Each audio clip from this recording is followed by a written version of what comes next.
Ma Bible me dit que la parole est une épée. Quand elle pénètre, elle partage l'âme et l'esprit. Attriste l'homme et produit la repentance. Et comme une épée, elle fait aussi couler le sang. C'est la vraie circoncision.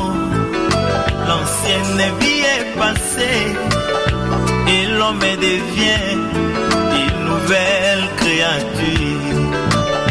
La mauvaise vie, les mauvais désirs de la chair sont anéantis par la puissance de la parole.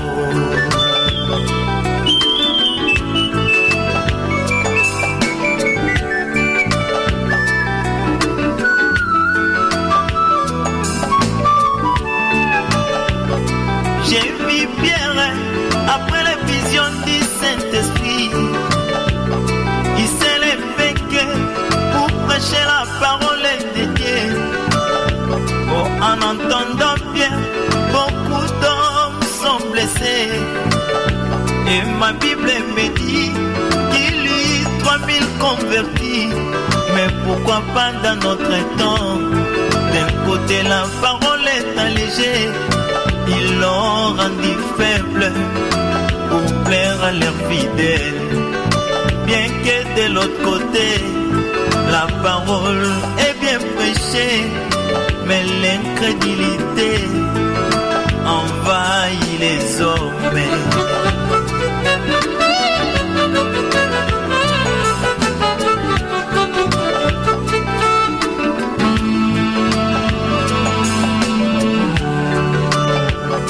Ma Bible me dit que la parole est un juge, car les juges les sentiments, les pensées du cœur de l'homme. Mais si c'est le mot-ci est prêché selon la sainte doctrine, et c'est aujourd'hui que le jugement de Dieu s'abat dans l'église. Mais beaucoup de personnes fuient ces jugements pour s'attacher aux paroles des matériels. Or, ce jugement est celui de l'amour, car après cela, je serai glorifié.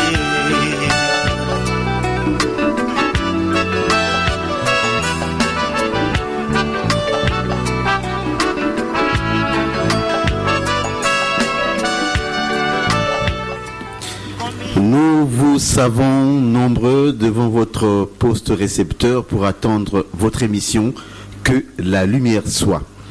Bonsoir frère, bonsoir ma sœur. Nous revenons donc sur ce sujet que nous avons commencé hier en ce qui concerne le mariage. Et déjà, certaines questions sont en train de pleuvoir sur ce bureau, sur notre studio déjà. Pasteur Clil Mundanga, bonsoir.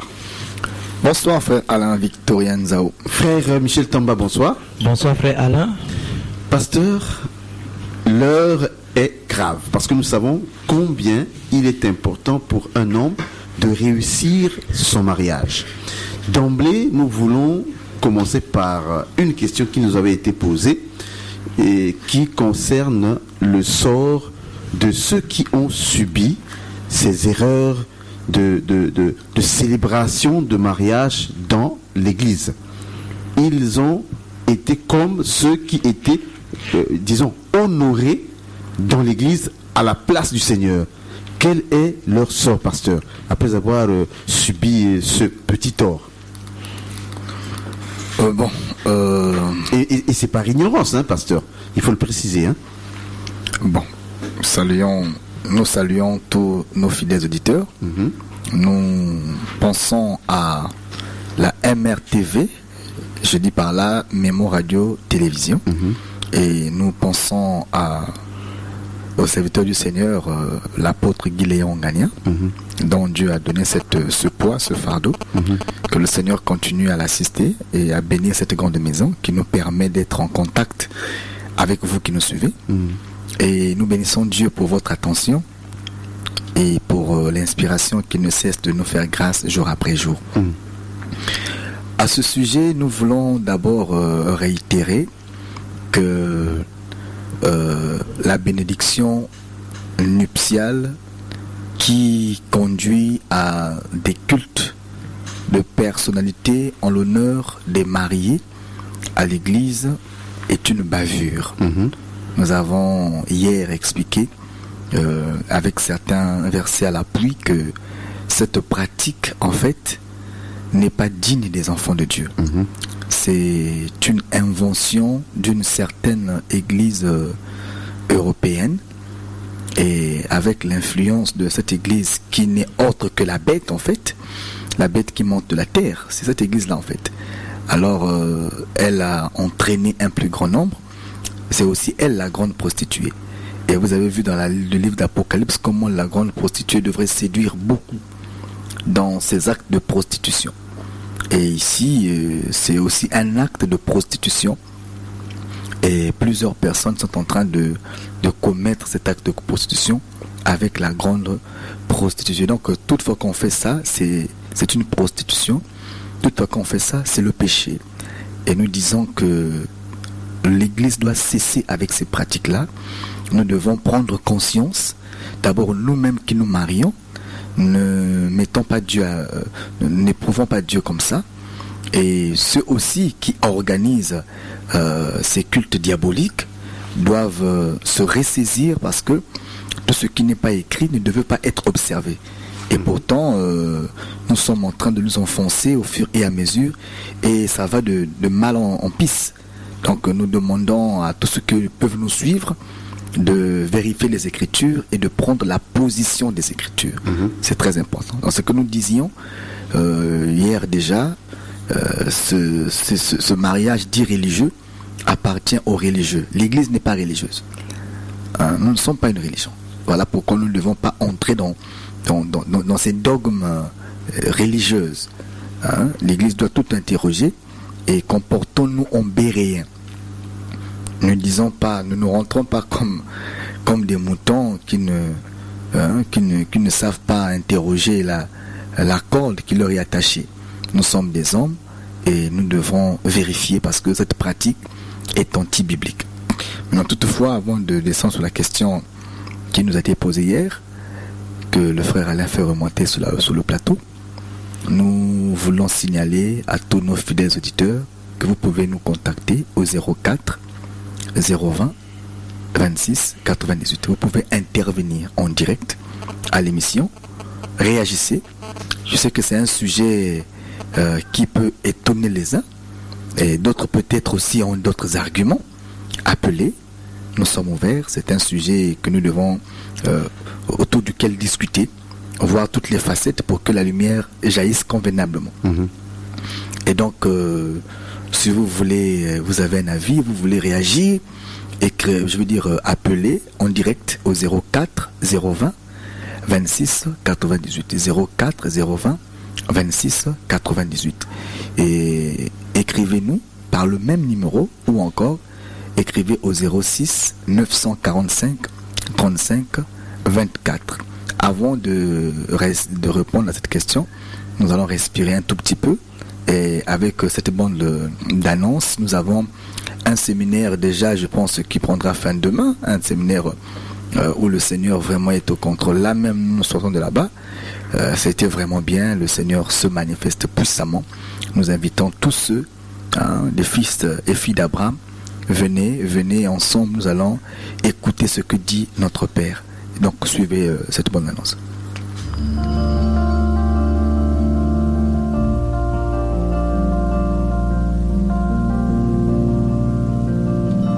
Habitants de la ville de Pointe-Noire, frères et sœurs bien-aimés, l'Église de Rassemblement des Saints vous invite à prendre part au séminaire biblique qu'elle organise à la base Socoprise vers le Pan. Date du mardi 4 au samedi 8 septembre à partir de 17h et ce jusqu'à 20h sous le thème « Celui-ci aussi est un fils d'Abraham » tiré de l'évangile de Luc chapitre 19 au verset 9. avec comme orateur Pasteur Armand Ngoulou, Pasteur Yvan Yala, Pasteur Clyde Mundanga et l'évangéliste Ulrich Parfait. Pour tout contact, appelez au 04 020 26 98. Que Dieu vous bénisse. Voilà. Il y a des questions qui montent déjà, ça c'est très bien. Insister. Frère Alain, ce bien-aimé qui a posé la question, c'est tellement un homme de Dieu. Je pense que c'est un homme de Dieu. Nous voulons répondre comme ceci. Si c'est par ignorance que les frères ont été victimes de ça, parce que beaucoup de ceux qui font ça le font parce qu'ils ont été enseignés comme ça. Voyez-vous, une grande responsabilité est endossée par les conducteurs d'église qui ne veulent pas dire, pour certains, la vérité au peuple, bien qu'ils connaissent la vérité. Voyez-vous, préfèrent, pour plaire au peuple, pour conserver le peuple, organiser des pareilles déviations pour les intérêts charnels. Donc, certaines personnes sont arrivés là par ignorance parce qu'ils ont été mal orientés, mal entraînés par certains hommes de Dieu qui en ont fait même une doctrine. Donc si un frère, une sœur, un couple a été donc victime de pareilles choses par ignorance, la Bible dit Dieu, sans tenir compte des temps d'ignorance, annonce maintenant aux hommes qu'ils ont à se repentir. Donc c'était un acte au temps d'ignorance. Le Seigneur te met dans une maison de grâce. À toi maintenant que tu écoutes la lumière, de prendre position et celle de la parole et de ne plus jamais entrer dans ce genre de pratique. C'est un péché grave. Grave pourquoi? Parce que la gloire de Dieu est donnée à un homme. C'est là où c'est grave. C'est un péché, mais un péché grave parce que à cet instant-là, on est en train de profaner le nom du Seigneur et on profane le culte du Seigneur. C'est comme élever un veau d'or. Parce que quand Israël a élevé un veau d'or dans le désert, le culte qui devait être rendu au Seigneur, cette fois-ci, c'était un veau d'or qui en prenait l'honneur. Voyez-vous, l'Écriture dit qu'on chantait les cantiques de l'Éternel. Mais sur l'autel, ce n'était pas l'Éternel, c'était un veau d'or. Ce n'était pas l'arche de l'Alliance, c'était un veau d'or. Et pourtant, les cantiques furent les cantiques de l'Éternel. Et le jour où les hommes font leur bénédiction nuptiale, évidemment, c'est la même chose qui se répète. On chante les cantiques de l'Éternel, mais en l'honneur des hommes. Les cantiques de l'Éternel, les cantiques de Jésus-Christ, mais sur l'autel, c'est pas Jésus qui est là, c'est un couple. C'est pas Christ qui fait son entrée, c'est un couple qui fait son entrée. Voyez-vous? Et tous les honneurs, les cantiques sont dédiés à nous voyons comment la folie anime plusieurs personnes pendant ces moments-là. C'est vraiment des moments de grave déviation et bavure. Vous voyez qu'on chante même des cantiques où les noms même des mariés sont élevés. Les noms même des mariés sont élevés. Voyez-vous, c'est la preuve que le culte est fait en l'honneur des hommes. Ça devient un péché grave parce que nous rendons un culte à l'honneur des hommes. Voilà pourquoi. Plus triste, pasteur, quand ça se passe, quand le couple entre en scène, il y a des majorettes, il y a des filles d'honneur, parfois très mal habillées, s'il te plaît, pasteur, très mal habillées. Généralement, oui. Généralement, malheureusement. Oui. Donc, du coup, l'image qui nous est donnée, c'est carrément l'image de ce qui se passe dans le monde. Effectivement, c'est une façon de profaner le temple de Dieu. Le diable, il est rusé. Il ne viendra pas toujours vous dire, me voici le diable, adorez-moi. Le diable se fait adorer par des pareilles bavures. Là, le temple dit de Dieu devient un temple satanique. Voyez-vous, à cet instant-là, Dieu n'est plus là. Peu importe la personne qui fait ça, c'est le péché. Et non seulement le péché, c'est une abomination. Donc, pour celui qui est dans l'ignorance, il est temps de se repentir. Maintenant, celui qui insiste. Je vois un appel qui insiste là. Ne nous appelez pas par le 06.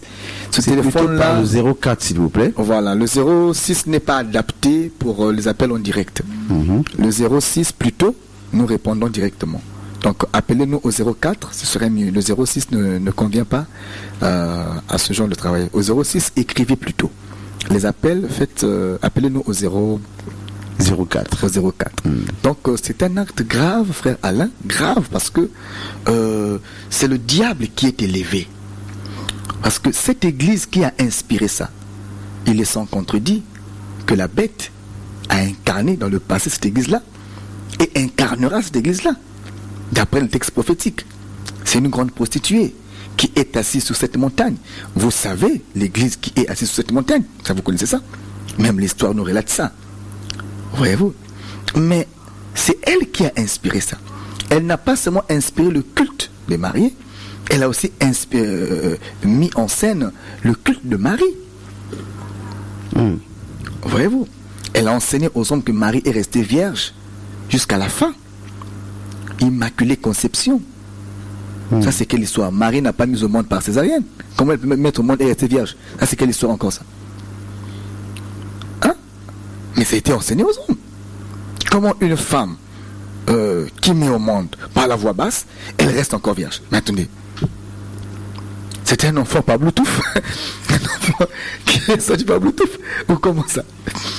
Hein? Ça, c'est des histoires vraiment qui n'ont ni tête ni queue. Mais ça a été enseigné aux gens. Voyez-vous, ils ont enseigné beaucoup de choses, des chapelets, hein, je ne sais pas. Si vous voulez imiter votre mère, soyez clair, prenez tout. Puisqu'il est écrit telle mère, telle fille, faites comme votre mère, prenez tout, ne vous cachez pas.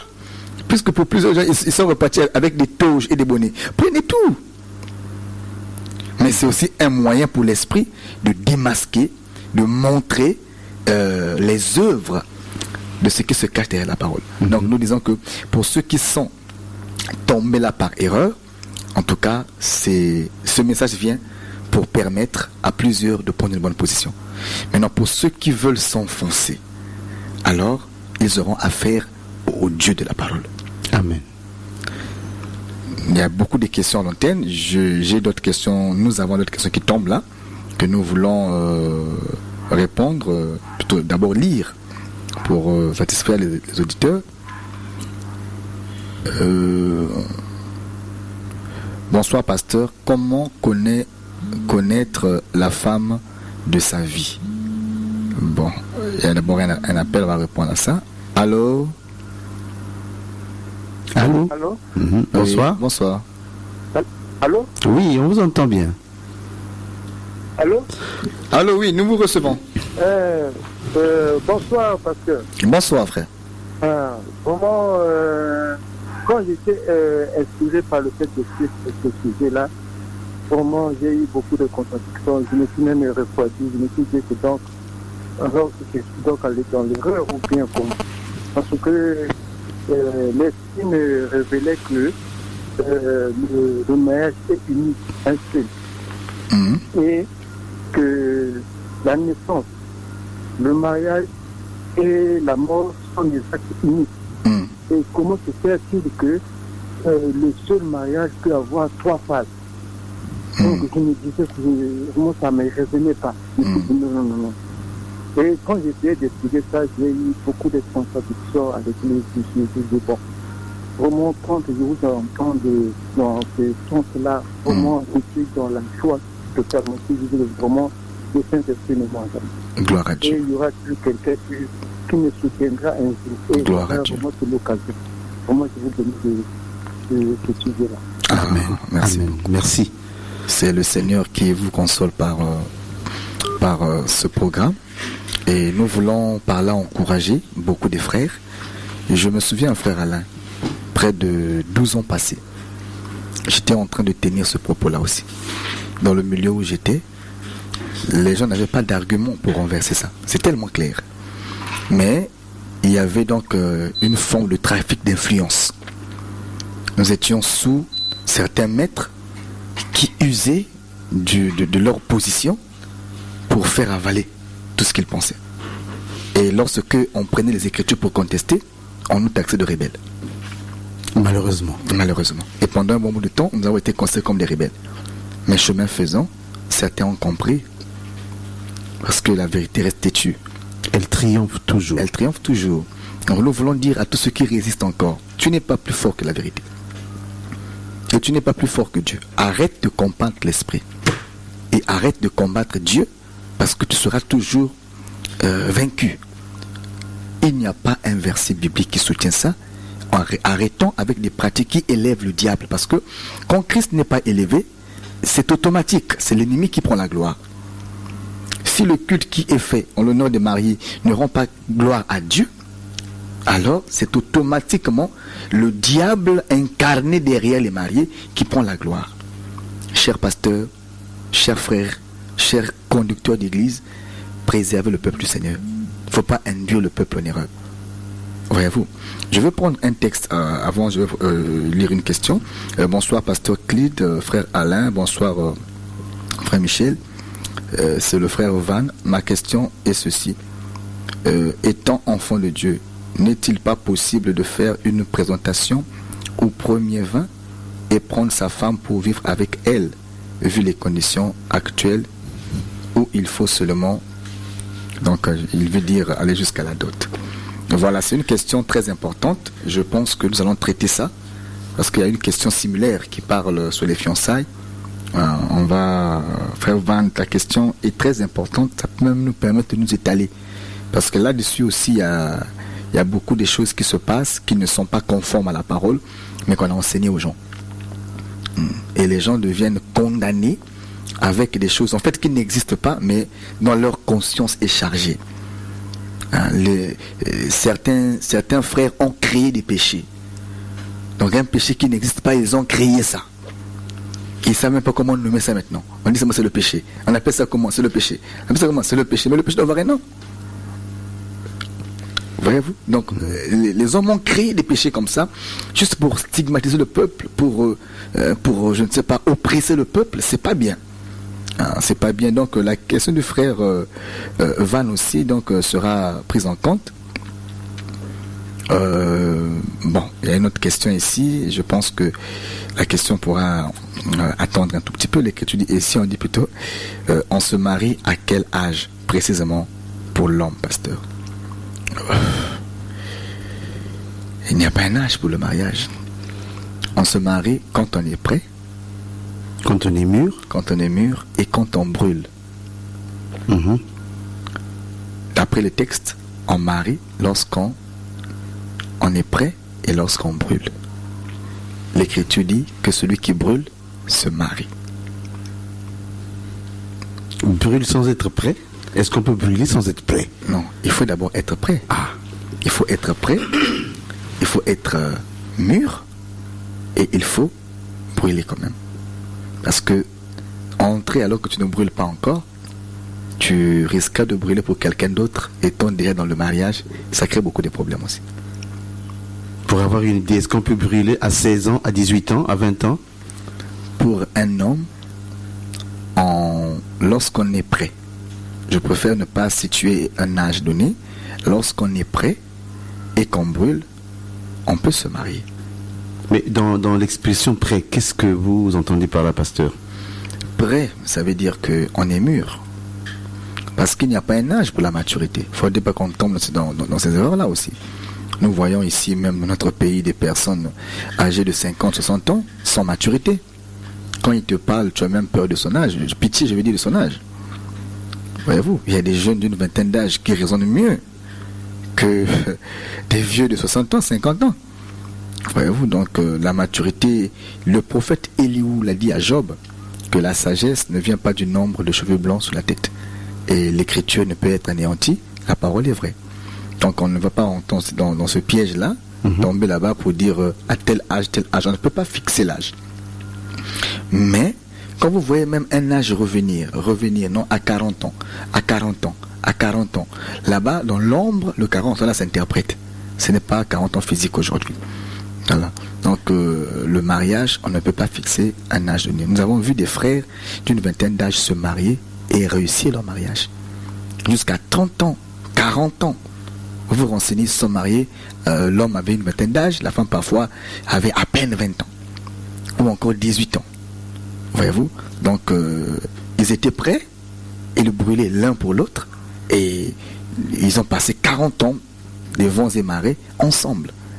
Voyez-vous? Il y en a qui se marient à 40 ans, à 30 ans, pour 2 ans de mariage. Seulement.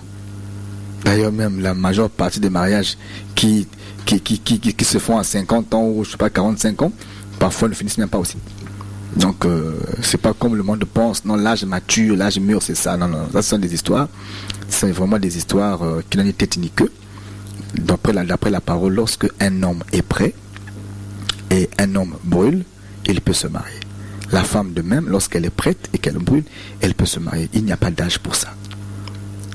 Je crois qu'une sœur, si elle est prête, et à 18 ans, elle peut se marier.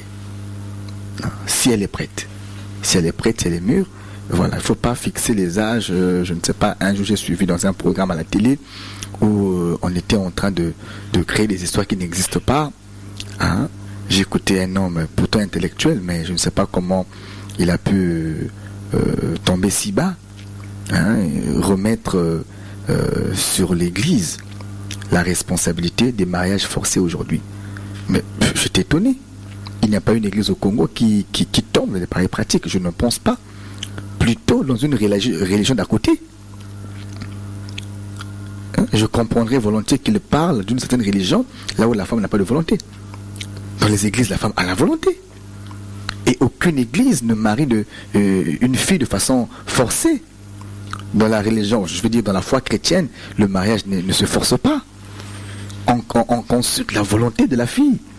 Donc parler en termes de mariage forcé et mettre le tort à l'église, ça n'a pas de sens. Mais peut-être qu'ils ont des cas vécus et des cas vécus par certains ministres qui ont fait ce genre de pratique, pasteur. Non, c'est insensé, frère Alain. Comme me cite un seul département ou cellule dans toute la République où il n'y a pas de bavure. C'est des échappatoires. Quand on trouve un pasteur en erreur, on va mettre tout le monde généraliser maintenant. Mais quand on trouve un policier, on ne blâme pas l'armée. Voyez-vous, quand on trouve, je ne sais pas, un médecin, on ne blâme pas le département de la médecine. Dans tout département qui existe, il y a toujours des comment je vais dire ça, des chiens galeux. Ça manque pas. Il y en a parfois qui s'infiltrent. Aujourd'hui, on arrête parfois des faux policiers qui ont usurpé la tenue militaire pour salir le nom de l'armée. Mais quand on les prend, on ne peut pas mettre ça dans le compte de l'armée. L'armée n'a rien à voir avec ça. C'est des personnes qui s'infiltrent pour détruire la vie de... Allô? Allô? Allô? Allô? Allô? Ah là là. Allô? Allô? Bonsoir. Bonsoir, mon frère. Allô? Oui, on vous entend très bien. Bonsoir. Allô? Oui, nous vous recevons. Allô? Allô? Nous vous recevons très bien. Allô? Bon, il serait mieux qu'il coupe d'abord et puis relancer. Allô? Ah oui, veuillez couper et relancer parce que nous vous recevons très bien. Allô? Oui. Allô? Oh là là. Allô, oui. Il faut plutôt couper et relancer, s'il vous plaît. Et il y a un message, pasteur? Oui, nous allons y arriver. Le frère pose une question sur la dot. Nous allons y arriver. Donc, je disais, frère Alain, On ne doit pas généraliser. on ne doit pas généraliser. Dans tout secteur qui existe, il y a toujours des chiens galeux. Et dans tout département d'ailleurs. C'est pas au Congo, ou je ne sais pas en Afrique, même en Europe ou en Amérique. Partout, il y a des bavures. Il peut y avoir des chiens galeux, il peut y avoir des personnes qui usurpent la fonction pastorale, mais qui ne sont pas pasteurs. Voyez-vous? Et ils vont poser parfois des actes déviants, mais après investigation, on remarque que parfois ce n'est pas un pasteur, c'est un escroc un féticheur qui se fait pasteur, voyez-vous, pour se faire de l'argent. Donc, on ne va pas blâmer l'Église pour des pareils actes. Dans aucune Église ou dans aucun verset biblique, on a forcé le mariage à une fille. On demande toujours la volonté. Mais si une fille a 18 ans, elle pense qu'elle peut aller au foyer. Attendez, il n'y a pas une écriture qui l'interdit de le faire. c'est avec sa volonté et son consentement. D'ailleurs, nous le disons, aucun mariage au Congo ne peut se faire sans passer par la dot. Ça veut dire que les parents ont approuvé, l'État a approuvé, mais l'Église ne peut qu'accepter. Voyez-vous, si l'État n'a pas refusé, la famille n'a pas refusé, pourquoi blâmer une Église? Ça n'a pas de sens. Donc la famille n'a pas vu que la fille était mineure, l'État n'a pas vu, donc ceux qui parlent sont plus que l'État. Ça n'a pas de sens. Il ne faudrait pas trouver des moyens juste pour discréditer l'Église ou encore la parole. Donc nous disons qu'il n'y a pas un âge donné. Tout celui qui est prêt et qui brûle, d'abord qui est prêt et qui brûle, peut se marier. Allô? Allô? Bonsoir, pasteur. Bonsoir. Bonsoir, pasteur. Bonsoir, bien-aimé. Allô? Oui, nous vous recevons parfaitement. Allô? Oui. Allô? Allô? Je suis désolé. Vous nous recevez? Je ne sais pas si vous me recevez, pasteur. Oui, nous vous recevons. Là, je n'entends rien. Nous vous Je recevons. n'entends même pas. Oh là là. Mais si vous pouvez poser votre question directement. Chaque fois que cet appel, je ne sais pas. Oh là là. J'ai vraiment envie de poser cette question. Pose-la. Oui, allô, allô, pose la question. Allô? Oui, posez votre question. Allô? Ah là là. Il n'y a vraiment pas On moyen. peut relever son numéro et puis lui faire un texto. Oui. Et le frère est au 05 551. Bon, nous allons avancer pendant que le frère Alain va relever sa question. 5024. Donc, pour la première question, nous disons que à la question posée, frère Alain, où on voulait savoir le sort, nous disons que pour ceux qui sont dans l'ignorance, le Seigneur leur épargnera certainement, d'après l'Écriture, qui dit que Dieu ne tient pas compte de l'ignorance. Maintenant, pour ceux qui le font dans la conscience, et ils auront aussi Dieu devant eux. Nous voulons respirer un peu avant de revenir sur la suite. Merci. Nous vous proposons ceci.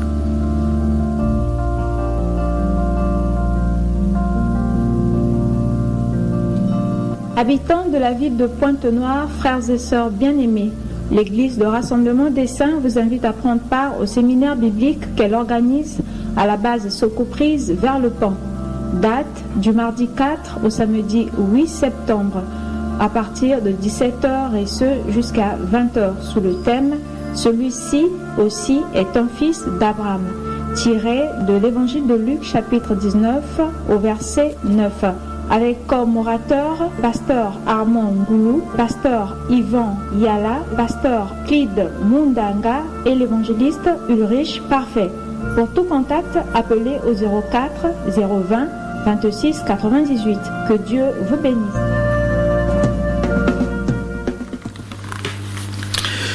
Voilà, j'ai reçu une question ici du frère Wesley, certainement, qui voulait savoir, qui disait, pasteur, est-ce que dire alors du mariage à l'église ou chanter à l'église? Mais ce que nous sommes en train de dire, le mariage célébré à l'église n'est pas biblique.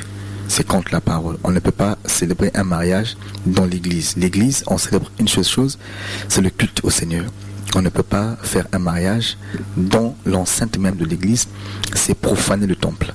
C'est salir le temple parce que ces choses sont responsables de plusieurs déviations scripturelles.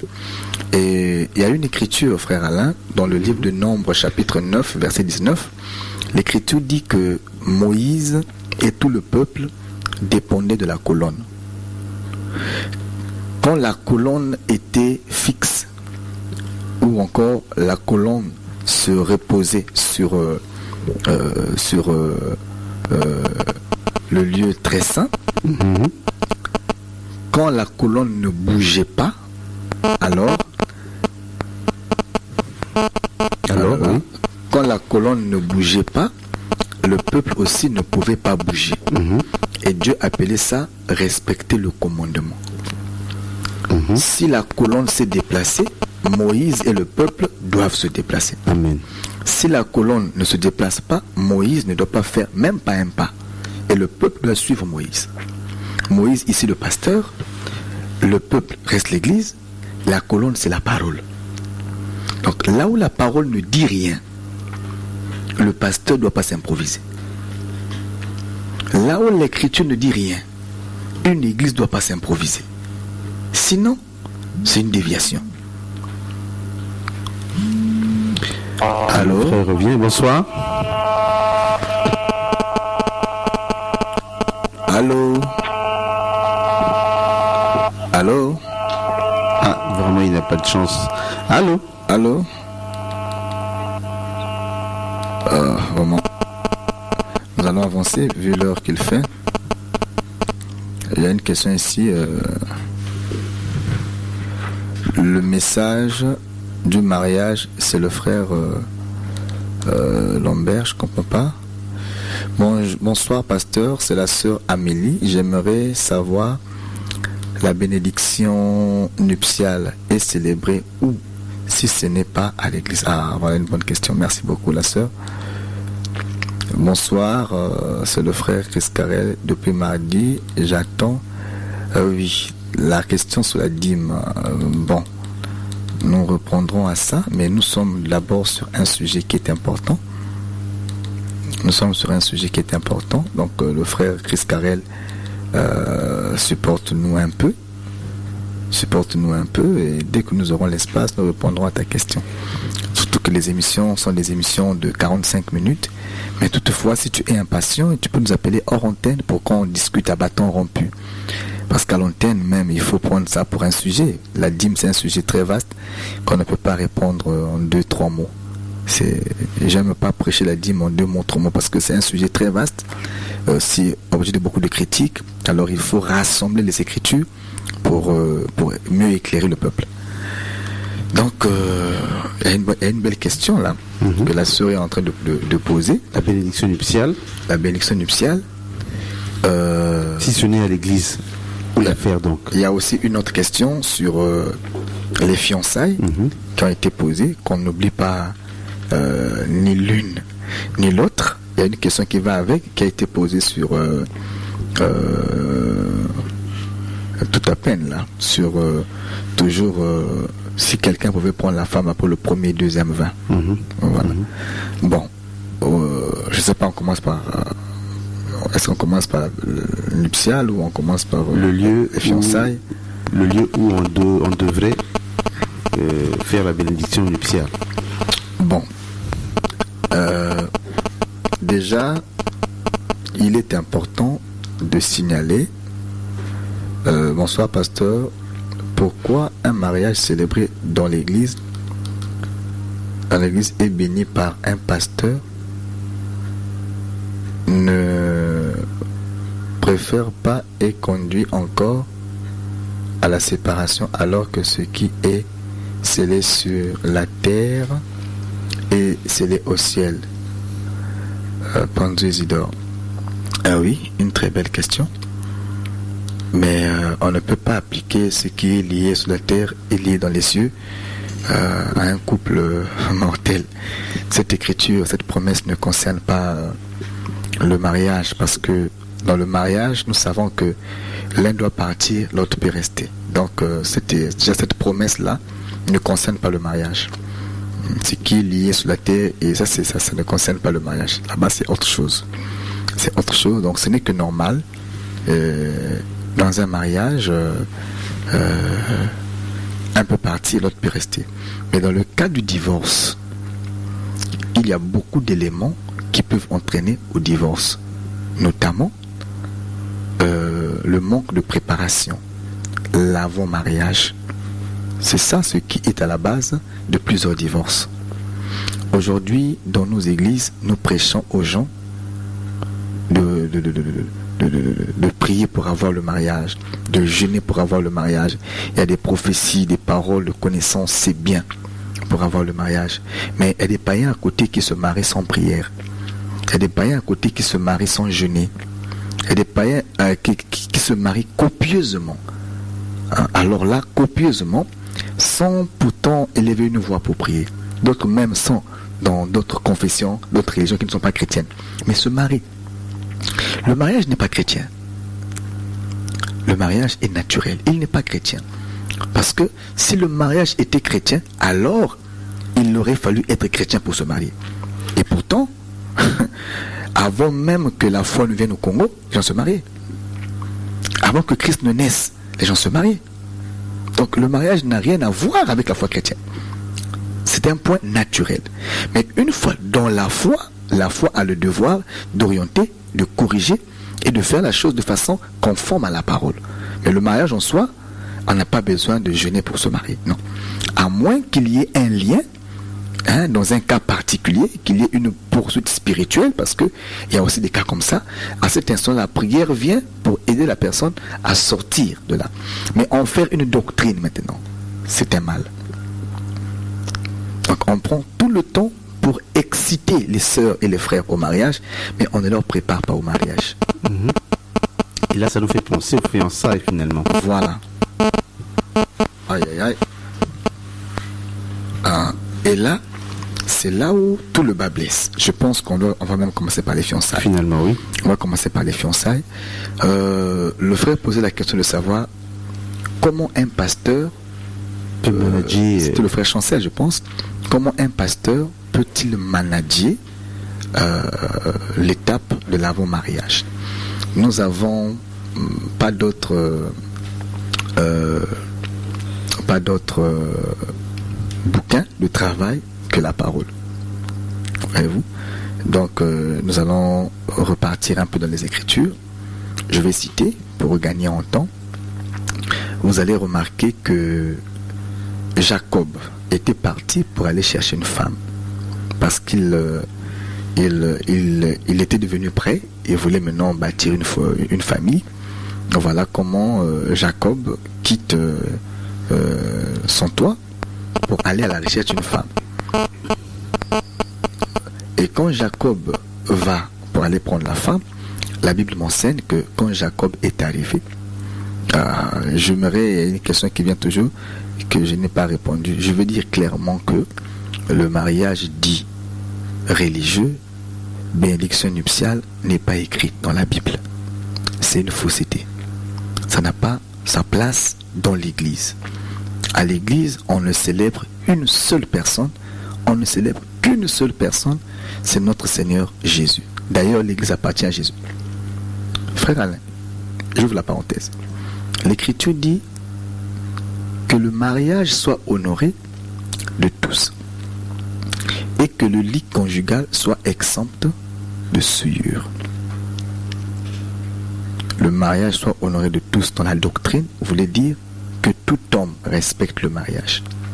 Si un homme est marié avec une femme, que d'autres hommes qui sont autour n'osent plus mettre la main sur une femme qui est mariée, ils doivent respecter le mariage. C'est simple, voyez-vous. Et ça s'explique dans la suite, comme a dit un frère hier, que le lit conjugal doit être exempt de souillure. Voyez-vous, c'est l'honneur au mariage qui fait que le lit conjugal soit exempt de souillure. Mais j'aimerais embrasser l'angle prophétique aussi. Dans le prophétique, ça se comprend comment?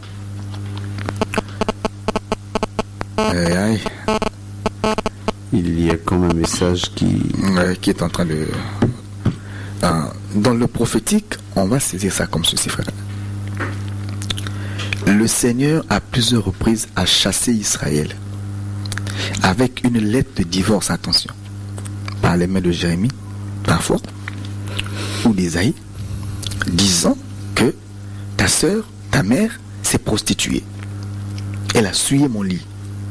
Elle a souillé ma maison. Elle a souillé mon pays. Voyez-vous, à quel moment Israël était en train de se prostituer et de souiller le lit conjugal? C'est quand Israël partait après d'autres dieux. C'est quand Israël faisait des choses qui ne sont pas écrites. C'est quand Israël élevait un veau d'or. À cet instant-là, Israël était en train de se prostituer. Or que se prostituer, c'est avoir un acte sexuel hors mariage. Donc Israël qui est considéré marié, lorsque elle va après d'autres dieux, après d'autres enseignements, après donne le culte à l'autre personne, Israël se prostitue et Israël souille le lit conjugal. Donc le lit conjugal, c'est l'autel. Quand Israël fait monter autre personne, autre chose sur l'autel, Dieu dit que Israël s'est souillé, Israël s'est prostitué. Voyez-vous? Or que au temps où nous sommes, dans l'église, nous avons l'autel. L'église, c'est le lieu où le Seigneur entre en intimité aussi avec sa femme qui est l'église. Voyez-vous? Lorsque nous introduisons des hommes au lieu d'intimité, au lieu où Dieu doit partager avec son église l'intimité, nous sommes en train de souiller le lit conjugal. Donc, organiser un mariage dans l'église, avec toutes les bavures que nous voyons, que nous connaissons, où les gens viennent pour s'embrasser à l'église, tout cela c'est souiller le lit conjugal.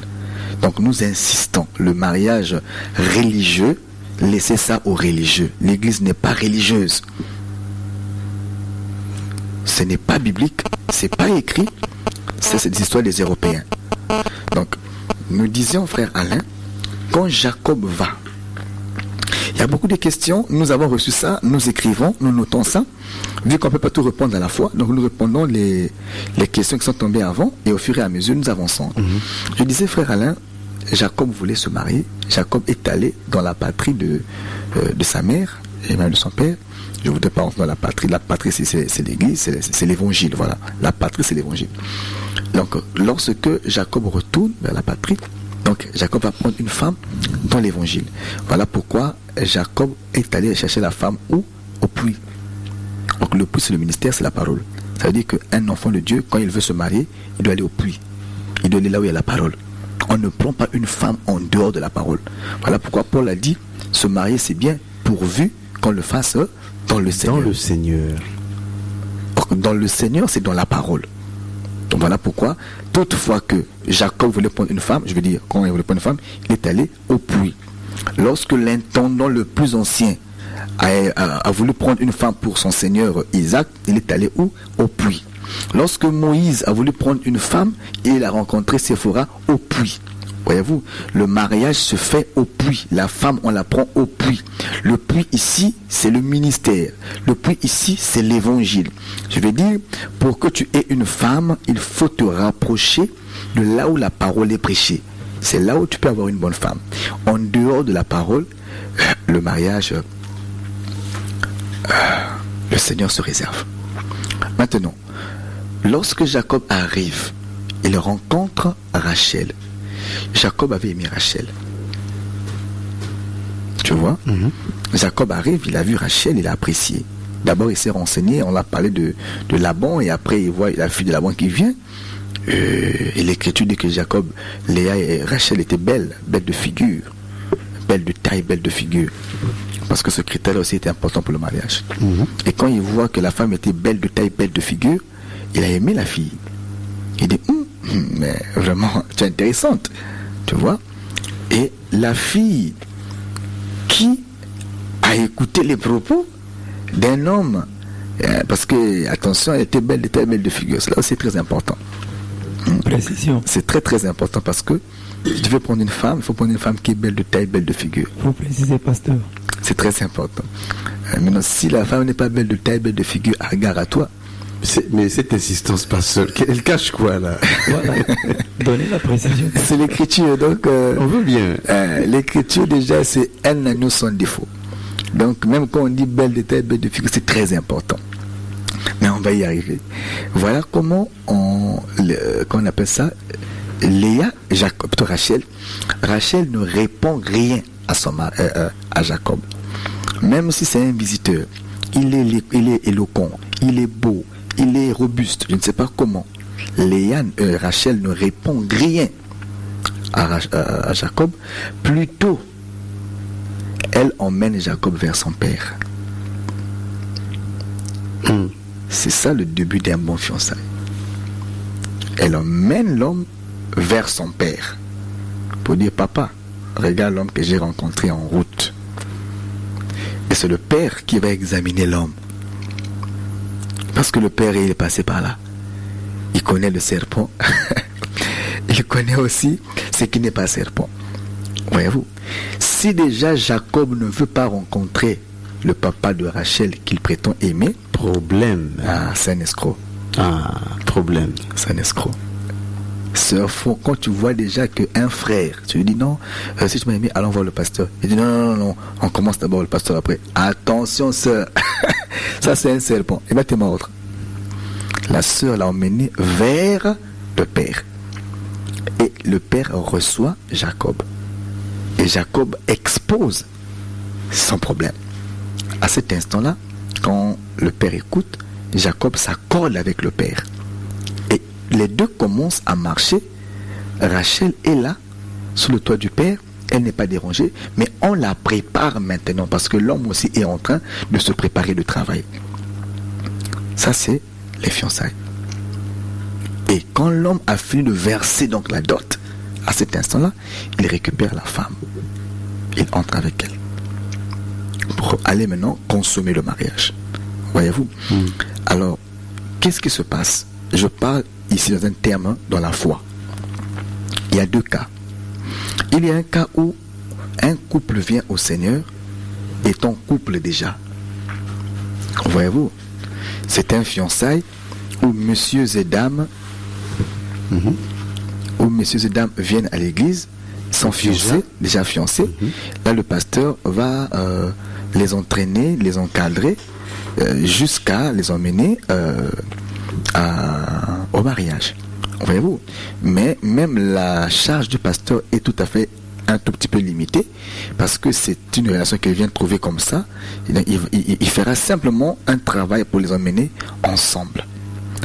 Mais les hommes de Dieu parfois se réservent aussi à cause de la mauvaise compréhension du peuple. Parfois les parents déjà connaissent, tout le monde connaît, et l'homme de Dieu voyait qu'il n'y avait pas un bon chemin et se réserverait parce que s'il brisait cela, dans nos cultures, tout se retournera contre le pasteur, comme pour dire le pasteur a d'autres idées derrière la tête. Mais dans l'autre cas, nous sommes presque à la fin, dans l'autre cas, nous voulons rappeler que le cas que nous voulons traiter et que nous traiterons certainement demain, c'est le cas d'un frère et qui vient au Seigneur célibataire, d'une sœur qui vient au Seigneur célibataire et qui veut maintenant s'engager. Comment il peut faire pour réussir son choix, pour réussir son mariage? Donc ça c'est la question qu'on pourra traiter demain. Merci pasteur Clid Mundanga, merci mon frère, merci ma sœur, vous qui étiez fidèles devant vos postes récepteurs. Nous sommes à la fin de l'émission, mais rappelez-vous que demain nous pouvons nous revoir à l'église pour le séminaire. En tout cas pour les violents, ceux qui aiment bien écouter la parole de Dieu, venez nombreux écouter la parole à travers ce séminaire. En tout cas, que ceux qui ont les oreilles entendent ce que l'Esprit dit à l'église Corps de Christ, que ceux qui entendent comprennent et pratiquent la parole de Dieu. À bon entendeur, shalom. Shalom.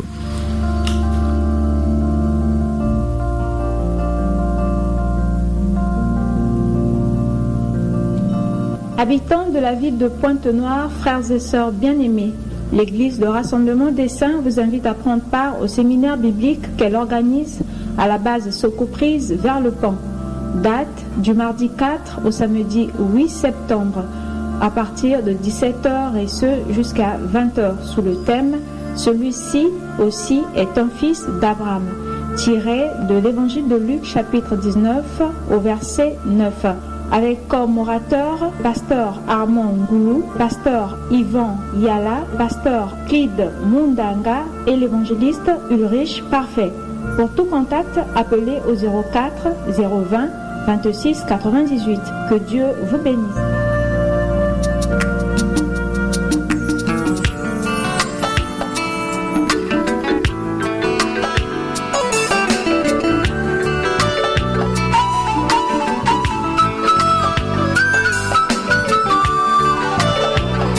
Ma Bible me dit que la parole est une épée.